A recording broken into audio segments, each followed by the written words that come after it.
Julius, the baby of the world, since I know some of you have younger brothers and sisters. You mean that bump is gonna be a baby? I thought you were just getting fat like Aunt Mona.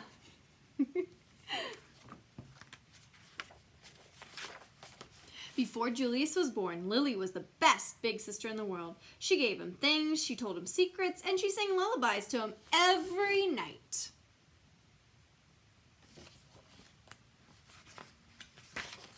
After Julius was born, it was a different story. Lily took her things back, she pinched his tail, and she yelled insulting comments into his crib.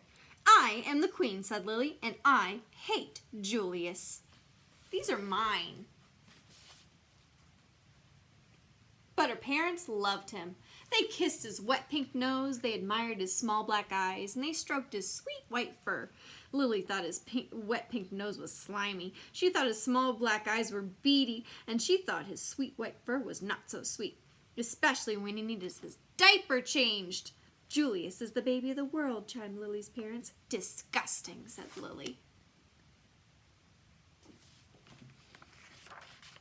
Lily had to share her room with Julius. After Julius goes away, do I get my room back, she asked. Julius isn't going anywhere, said Lily's mother. And he didn't. He stayed and stayed and stayed. Lily was supposed to be very quiet while Julius slept. After Julius goes away, can I talk like a normal person again, she shouted. Julius isn't going anywhere, said Lily's father. And he didn't. He stayed and stayed and stayed.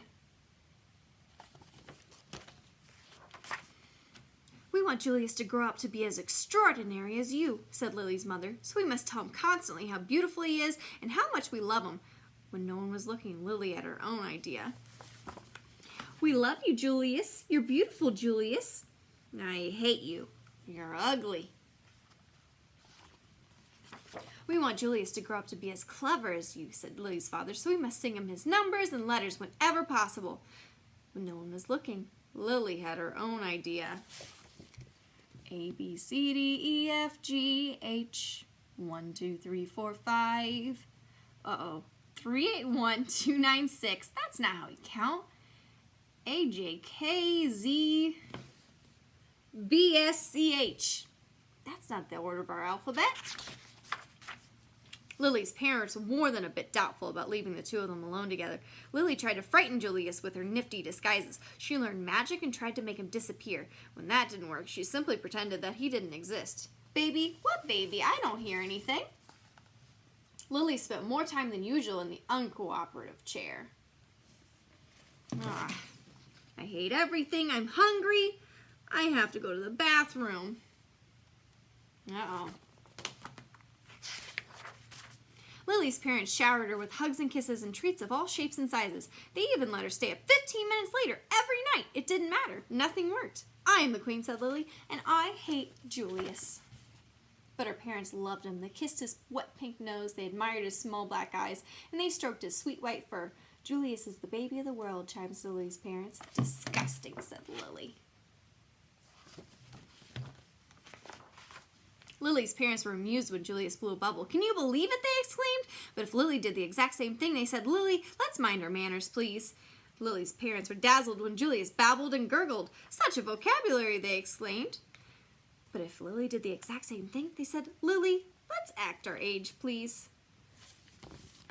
Lily's parents were amazed when Julius screamed. What lung capacity, they exclaimed. But if Lily did the exact same thing, they said, Lily, let's restrain ourselves, please.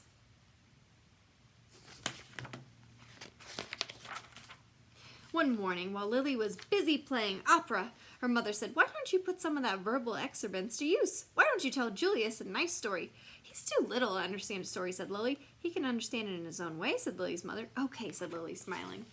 Julius, the germ of the world, by me, said Lily. Once upon a time, said Lily, there was a baby. His name was Julius. Julius was really a germ. Julius was like dust under your bed. If he was a number, he would be 0. If he was a food, he would be a raisin.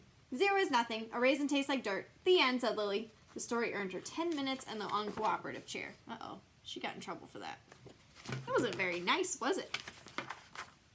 Lily warned her friends Chester and Wilson and Victor about babies. Trust me, they're dreadful, she said. She warned strangers about babies, too. You will live to regret that bump under your dress, she said.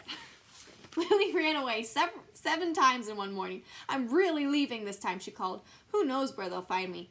The same afternoon, Lily had a tea party and everyone came, everyone but Julius. His invitation must have got lost in the mail, she explained.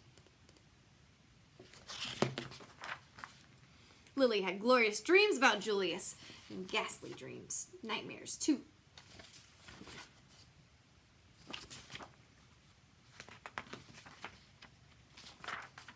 Lily's parents showered her with compliments and praise and niceties of all shapes and sizes. They even let her drink her juice out of the antique china cup. It didn't matter. Nothing worked. I am the queen, said Lily, and I hate Julius. But her parents loved him. They kissed his wet pink nose, they admired his small black eyes, and they stroked his sweet white fur. Julius is the baby of the world, chimed Lily's parents. Disgusting, said Lily. When Lily's mother felt up to it, she planned a festive celebration in honor of Julius. All the relatives came. There was quite a spread. What's the big deal, said Lily. Haven't they all seen a silly lump before? Apparently not. All afternoon, the relatives hovered over Julius. They kissed his wet pink nose, they admired his small black eyes, and they stroked his sweet white fur.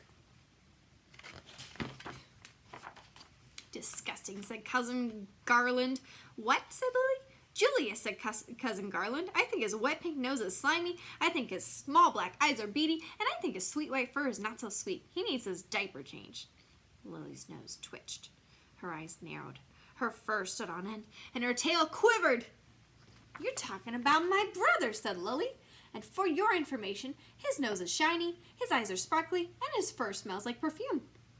Cousin Garland was speechless. He can blow bubbles, continued Lily. He can babble and gurgle, and he can scream better than anyone.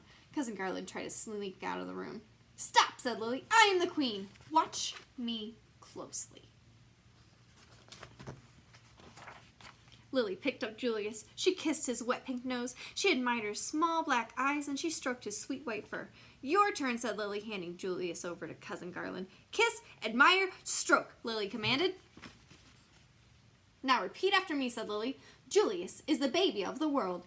Julius is the baby of the world, said Cousin Garland. Louder, said Lily. Julius is the baby of the world!